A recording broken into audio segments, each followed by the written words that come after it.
નમસ્કાર વિદ્યાર્થી મિત્રો, હું Lalit Dave Noble school and Vasudev Vidyalaya video વિડિયો લેક્ચરમાં આપ સૌનું હાર્દિક સ્વાગત કરું છું. આજે આપણે ધોરણ 10 વિષય ગુજરાતીમાં છત્રી પાઠ વિશે આગળ સમજૂતી જોઈએ.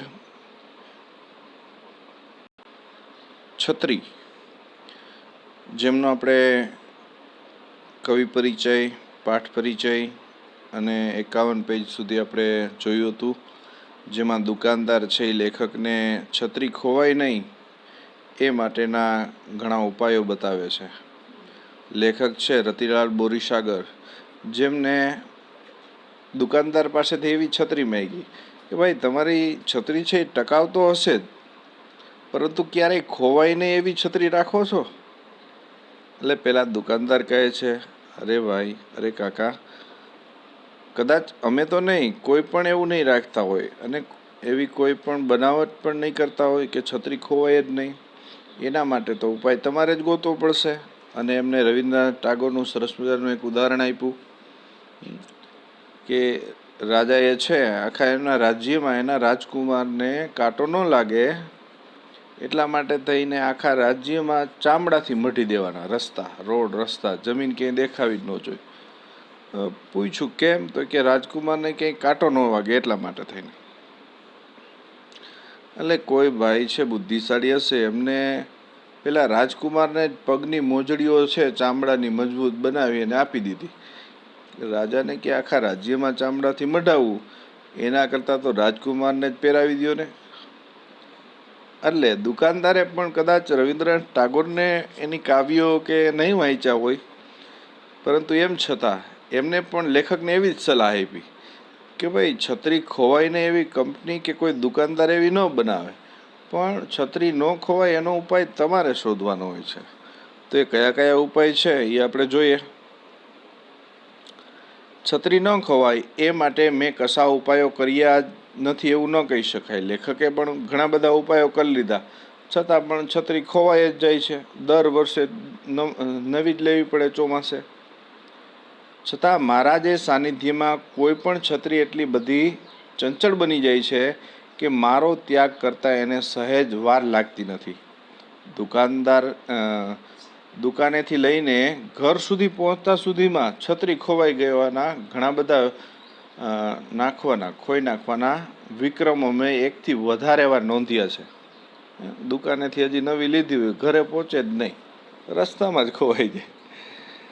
તમે જે ગળામાં માળાની જેમ મોટી દોરી રાખો, એ દોરી સાથે છત્રી બાંધી દો, છત્રી ખુલી શકે એટલી જે મોટી દોરી રાખજો. દુકાનદાર એમને સલાહ આપે છે. વરસાદમાં ભીની થાય છત્રીને શર્ટ ભીનું ન થાય એ માટે ઉપરના ભાગે ઓછાણ વીંટી રાખો. તમે છત્રી સાચવવા તમારી સાથે ને સાથે ફરે એવો એક પગારદાર માણસ રાખો.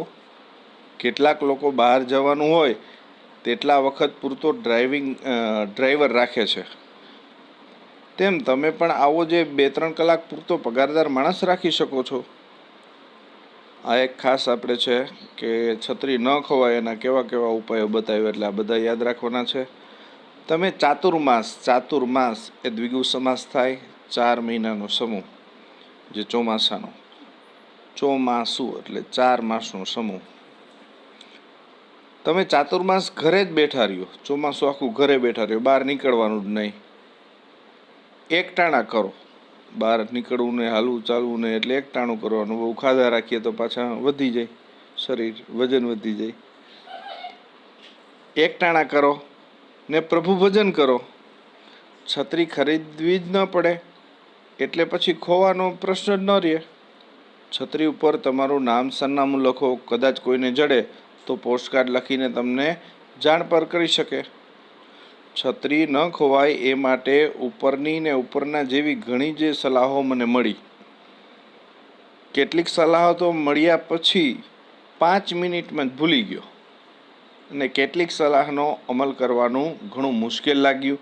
જેમ કે પગારદાર માણસ રાખવો થોડુંક પોસાય, તો પછી શું 4 મહિના ઘરમાં બેઠું રહેવું પોસાય? તો આવી ઘણી તો છે એ અઘરું મુશ્કેલ થઈ ગયું હતું.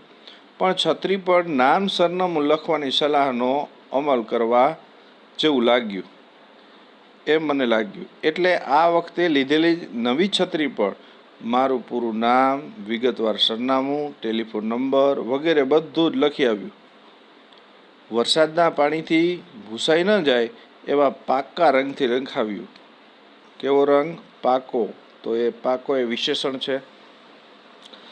મારો વિચાર તો મારો આખો બાયોડેટા લખવાનો હતો, પણ મેં સંયમ રાખ્યો. વળી માગા આવવા માંડે. છત્રી પર નામ સરનામું લખવાનો ઉપાય ખરેખર કારગત નીવડ્યો. છત્રી લીધાના 20 દિવસ પછી મને રાજકોટથી પત્ર મળ્યો. અમદાવાદ રાજકોટની મુસાફરી દરમિયાન પોતાની છત્રીને બદલે ભૂલથી મારી છત્રી આવી ગયાનો એકરાર કરે. એ પત્રમાં હતો. ક્ષમાયાચના કરી હતી અને એમની છત્રી મારી પાસે ન હોય તો પણ મારી છત્રી લઈ જવા ઘટતું કરવા જણાવ્યું. આ દિવસોમાં વરસાદ નહોતો એટલે મારી છત્રી ખોવાઈ છે એની ખબર પણ મને આ પત્ર મળ્યો ત્યારે જ પડી. ત્યાં સુધી તો એને ખબર નહોતી લેખકને કે એમની છત્રી ખોવાઈ ગઈ છે. પત્ર મળ્યો, વાંચ્યો ત્યારે ખબર પડી કે ઓહો, છત્રી ખોવાઈ ગઈ છે. જે માણસ પોતાની છત્રી સાચવી ન શક્યો એ માણસ બીજાની છત્રી સાચવીને લઈ આવ્યો હોય એવી પત્ર લેખકની શ્રદ્ધા ચોક્કસ વધુ પડતી હતી.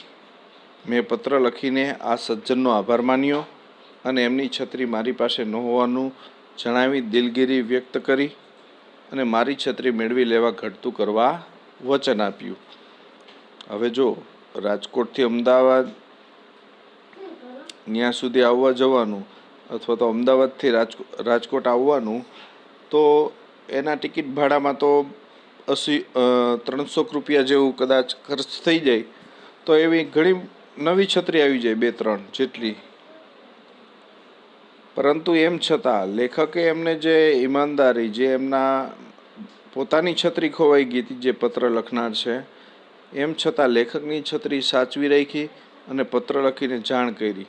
રાજકોટ રૂબરૂ જઈને પત્રમાં આપેલા સરનામેથી છત્રી મેળવી લેવા સિવાય છત્રી પાછી મેળવવાનો બીજો કોઈ ઉપાય સૂઝ્યો જ નહીં. આ ઉપાય મારા સિવાય સૌને નકામો લાગ્યો. રાજકોટ જવા આવવાના બસ ભાડાના ઓછામાં ઓછા 250 રૂપિયા થાય. બીજો વધારાનો ખર્ચ ગણીએ, રિક્ષા ભાડા, ચા પાણી, નાસ્તો વગેરે, તો 300-350 રૂપિયા થઈ જાય. એટલે રાજકોટ છત્રી લેવા જવાનું વ્યવહારું ન કહેવાય, કદાચ મૂર્ખાઈ ભર્યું કહેવાય એવો સૌનો મત હતો. પણ હું મક્કમ રહ્યો.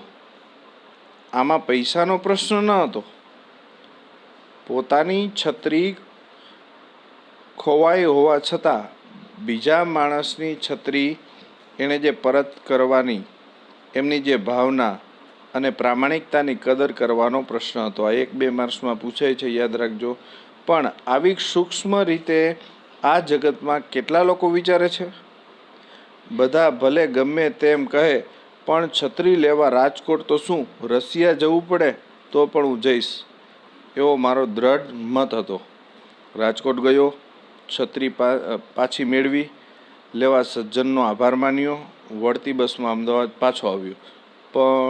પણ અમદાવાદ ઉતરતી વખતે બસમાં છત્રી ભૂલી ગયો. ઘરે ગયા પછી સૌએ પૂછ્યું ત્યારે જ યાદ આવ્યું કે હું તો છત્રી લેવા ગયો હતો.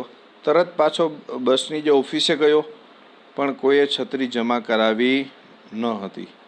રિક્ષા ભાડાના જવા આવવાના બીજા 80 રૂપિયા થયા.